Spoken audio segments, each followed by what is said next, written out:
discussion about Matt Shaw and third base been going on with Jed and, going up and back, especially yesterday. How do you view Shaw's year, and how do you project him? I mean, can he be a multi-position player, a very good player, or do you just look at him as a third base? I mean, I think Matt had a very good rookie season, and I think the reason you say that is because he made improvements, and as the season went on, I think he got better. We got a better offensive player in the second half. We got a very good offensive player in the second half. I think we'd all agree defensively. I think he surprised everybody and made enormous progress as the season went on, to the point of like borderline plus third baseman by the end of the season. Those are all great things. And so, Matt's going to play a big part in this team. There's no question he's going to have a big role and a big place on this team. Can it be in multiple positions or third? I mean, every season kind of brings out its new thing. Like, we were very injury-free last year from a position player group, and that created a lot of continuity with guys playing the same position. A new season can change that, and guys that can play more than one position. In some years, Nico has played shortstops one year. He's played second base. So if a guy can play more than one position, and you need it, great. It's another option. Now that you've had some time to reflect on the season and the way the postseason went, what are you taking away from that and figuring over into the next year? Yeah, look, I mean, we had a good regular season. I'd say it again. 92 wins is a lot of wins. It is hard to win 92 games in a season. That is a good season. The playoffs are a completely different animal, and it's short series. Things got to go right. Players got to do special things. We've got to catch some breaks.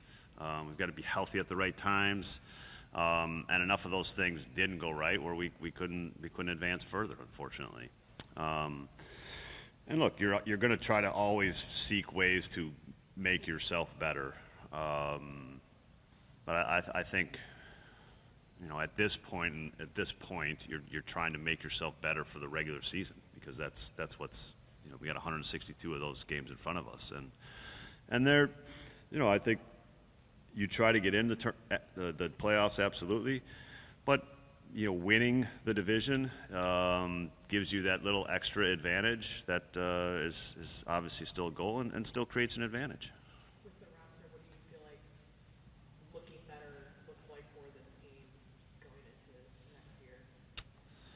Yeah, I mean, from a position player standpoint, I mean, the loss right now is Tucker, obviously. The rest of the group is back and likely with us. So, we have young players that did contribute, I thought, in a big way. I thought Moises in September, played like he gave us the offensive production of Tucker, essentially, in the month of September.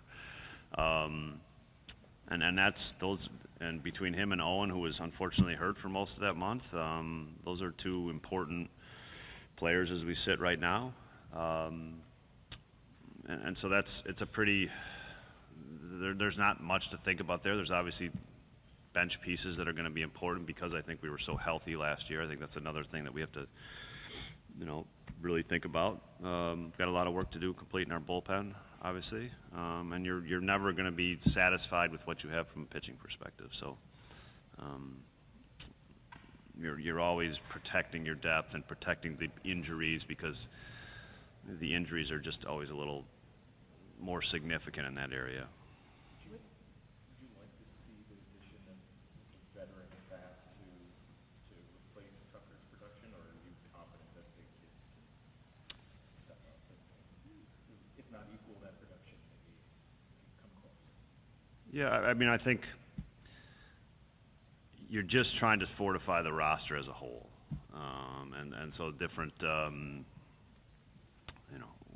can do it. You can do it and think about it in different ways. But I mean, I think more depth from the position player standpoint and production, like, would be helpful, absolutely. I do think we were, again, extremely healthy there last year, so more depth there is important. How are you thinking about balancing the need for continued development at the catching position versus these Yeah. really ready back? Yeah, I mean, I think he's at the point where if he can help the major league team, he's going to be in the major leagues. So that's, I don't. There's not an everyday catching job in the major leagues for him, but as constructed right now, we've got room for at bats, and I think that's so. I would prioritize the major leagues right now, but that can change with roster stuff. When you look at guys like Moses and Owen, how much do you think about last year?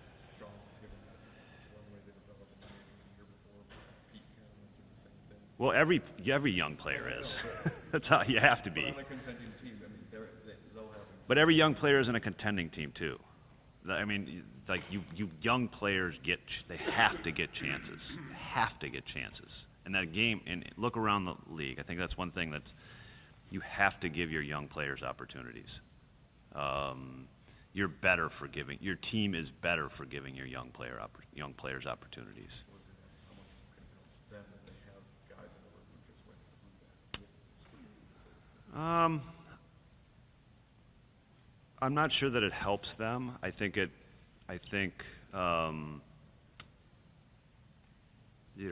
have to. You have to. It's a tough league, and even the veteran players can struggle. So it's a tough league. But I think, I think you see in giving the opportunities young players getting is that they're the guys that are going to improve as the season goes and turn into better players and then turn into very important players on your club. And so you have to be patient with those opportunities and create those. And you have to create the opportunities for players like that, for players of that caliber. With Shota coming back, what does it mean knowing you have the rotation again next year? And just from your perspective, it's just obviously how the season ended for him and Yeah. how disappointed he was after Game 5 to not get that opportunity. And how do you view that? I'm really excited about Shota. I think he is in a really good place. I think sometimes not achieving what we want or not getting the opportunities we want or not performing how we want is the best teacher for us and it is the best motivator for us. And I think Shota's going to take his lessons from last year and be better for them. And so I'm very optimistic about what we're going to get from Shota. From the outside, it might look like he's far from the pitcher that he was, but it's probably Yeah, not the case. I agree with that 1,000%.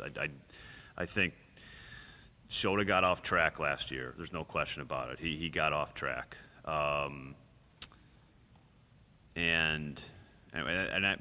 But maybe one of the reasons we were collectively unable to help him get back on track is that it was so close that it was hard to see. And I think sometimes just a step back and you're out of competition and a little perspective helps you get back to that place and a challenge, frankly, right? And the challenge of the struggles helps you have a little clarity on getting back to your best self and maybe a better self even.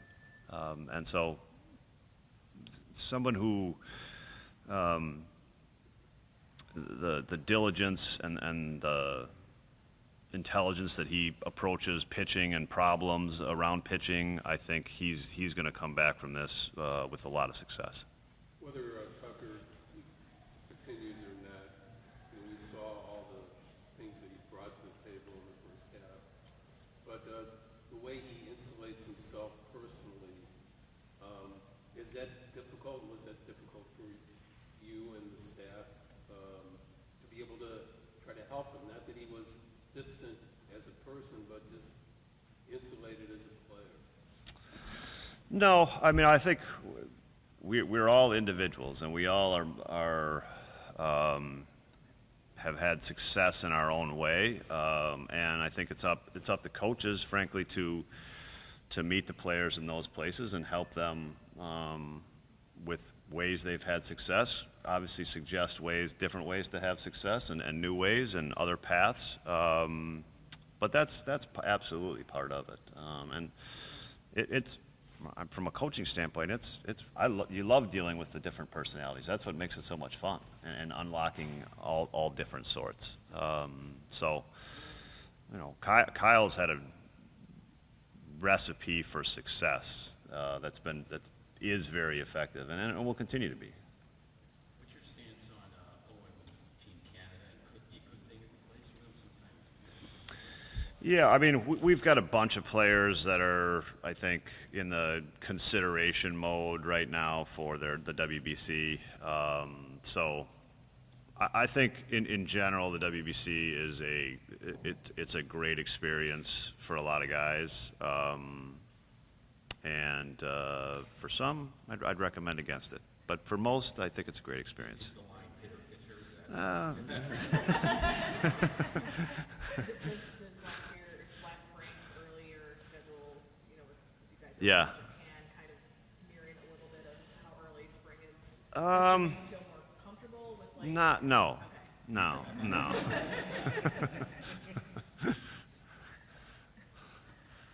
And just one more on Shota, like looking back on it, how did things kind of get off track? Or Well, because up until September, he was Yeah. saying how good. Yeah, I think sometimes, the injury got him off track. And sometimes I think we had a period of some results covered up some things, but I think they were there. And then, they kind of showed themselves. A little more than that. What was that, if you could tell us, that exit interview like, considering how it ended with him skipping? No, I mean, I think just that. I mean, I think it's, Shota is looking forward to how I'm going to be better. Like that. That's why, then that's why you're optimistic too. It's look, what's next? I think that's Shota's mindset is what's next. How am I going to get better? How am I going to get, put myself in a place that I should be? So, he got some. I think he feels like he has something to prove, that's a great mindset for an athlete to be in. We talked a lot about Wrigley Field ad nauseum being a home field advantage or a disadvantage, or lock it out of your mind, just go play your game. But in reality, has the game at Wrigley changed for these players over the 2 years you've been there? Have you had to be more positive as a manager and the coaching staff, and not feel like it was a stigma to the offense? Yeah, I think we've. I don't think it's changed over the 2 years. I think it. Sometimes I think just when you acknowledge that something is there, it's just that's acceptance, and that makes you perform through it. And I think we did a good job of acknowledging circumstances last year, and collectively acknowledging them. And it's for an offensive thing, and sometimes it's a pitching thing. I mean, Colin Ray had a number of starts where, the wind is just. He had 2 starts, the wind howling out, and your job in those starts is like just get a number of outs, get me deep enough into the game where we can put the game together for today and the next couple days, and that's your job. You're going to give up 6 runs, but you got 15 outs. So I think as a team and as a group, its conditions aren't always fair, and they create stat lines that aren't maybe deserved or earned or whatever. They just happen. But the name of the game is to win, and I think our guys accepted that, and that's why we played really well at home. You mentioned, Or one of the reasons. you mentioned Ballesteros not catch a lot. If that opportunity did pop up, that he was forced into action, how comfortable are you with that? Yeah, I mean then he'll catch. Yeah, Simple as that. I mean, I think he's absolutely going to catch games. Yeah. And you feel like he's made real progress there, and you're comfortable with him as a semi-regular catcher? Yeah, I mean, I think he's got to be better than the other two guys, but I think other than that, he's I'm comfortable with it. Yes. Do you have a new outfitter in the meantime? How do you, Yeah. how do you look at usage for him? I know it's early. Yeah, I think he's going to pitch leverage innings. We've got it's a bit of some empty spots down there. So it's right now it's a bit hard to tell you how the bullpen is going to work. Truthfully, yeah.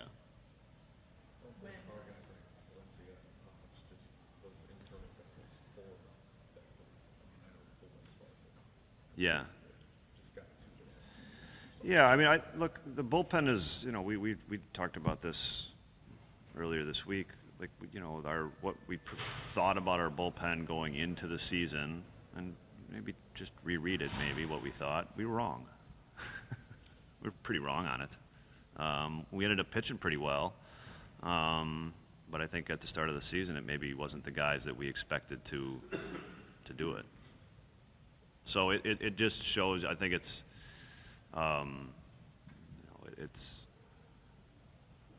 get a bunch of good arms, and kind of see, what happens, and have enough abilities to pivot when you have to during the season. And so I think part of that absolutely this year will be, Porter had a rough season. It's Porter Hodge season bouncing back. That's going to be important. Yeah.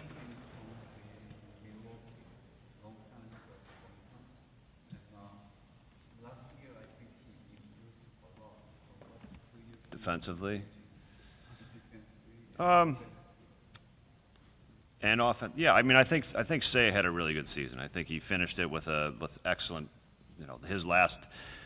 It's funny. Like Seiya really struggled in August and the first half of September. Really struggled. And then maybe the second half of September and through the playoffs was absolutely excellent. So I'm very happy for Seiya how he performed in the playoffs. I think he was a very dangerous hitter, and I think showed what he can really do and the impact he can have. So, and then the other just, I think defensively I think he played very well this season. He had less chances and did spend the bulk of the first half of the season in the DH spot, but the second half of the season with Kyle's injury, he played significant innings in the outfield and did a really good job. With Pete, when we talked to him after he won his Gold Glove, he said he was still kind of digesting the totality of the season. Just what are you hoping he takes away from this past year, and what do you envision a realistic evolution for him this offseason into next year? Well, I think it's a season that you'd kind of expect from Pete. I mean, that's Pete, right? It's like we saw some incredible things. We saw some stretches where he was an out, at the plate. I think his defense was, incredibly consistent and brilliant throughout the season. And I think really the goal is to keep improving. How the season plays out, I don't know how it's going to play out. I don't know if it's going to be a streaky season or a consistent season, but just to improve and to never be satisfied with kind of where you're at, and always seek yourself going to the next level. That's what I'd want from Pete. And as long as that quest, never kind of burns out, and you keep that alive, like he's going to get to better places and great places. Put into words where Nico Horner's value is beyond what the defense and what he brings to the plate, like his intangible qualities for this team. Yeah, I mean, everybody has their own kind of intangible qualities. I mean, Nico's great at like kind of some really things that I think other people think they're good at, and they're not as good at it. Like, and I'm not talking about just players. I'm just talking about people. It's like when you say like show up every day and like complete every rep, like that is Nico. Like every rep is completed perfectly. Like that's who Nico is. And that seems like, well, that's easy. Everybody can do that. I do that. Well, you don't do it, you know. Like, but I think so. I would put Nico at like at the top of the list for how he does that. And in a sport like baseball, like with so many games and so many moments, it shows up a lot. And I think it's a great trait to have, and it's what's made Nico a very, very good baseball player. Take two more for Craig. You said at the top, the job right now is to get better for the regular season. Is there any part of the postseason that like kind of informs your conversations with Jed on the off season, or is it really as simple as like regular season now, and then maybe at the trade deadline, then you're kind of flipping that? Yeah, I mean, look, I think you're probably asking about pitching there to me. But, and that's why I think you can always just say, like, there's never enough pitching. And that's why you make those cliche, that's why I give that cliche answer. But, yeah, I mean, I think if you look at what happened to us in the playoffs, if we would have had to keep going, I think is where it would have got daunting. I don't think it was daunting for the first two series, and I don't think it necessarily affected us for the first two series. If we had to keep going,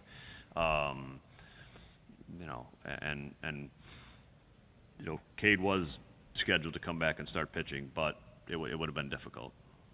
Yeah. So I think, yeah, but some of that is like you gotta have enough guys, and the time of the season and the injuries and things like that, they add up as the season goes. Everyone's healthy. Yeah, You're yeah, looking yeah. But that's what you're always guarded against, and I think you see, you see teams like Atlanta who had significant like starting pitcher injuries and what it can do to a season, and that you think about that, absolutely. I guess in that context, what is it like knowing Justin Steele will be coming back? Yeah. Knowing a guy with that track record. Yeah, I mean, I think that's an important part of the season, but it's also something for us to just consider is that the starting pitcher injuries it's significant. They can be very significant, and there's very few position player injuries that keep you out for the season, and it happens more on the starting pitcher side, but getting a player back of that caliber is important. Absolutely, it is important. Is he on the same? Yeah. Yeah, I mean, nothing has changed. I mean, it's not going to be opening day, and after that, I think I really don't want to speculate kind of until we get to spring training and see where he's at as we get to. I think we'll know in spring training kind of a target area of dates there, but yeah, it's not going to be opening day, but I think it'll be the first half of the season. Yeah.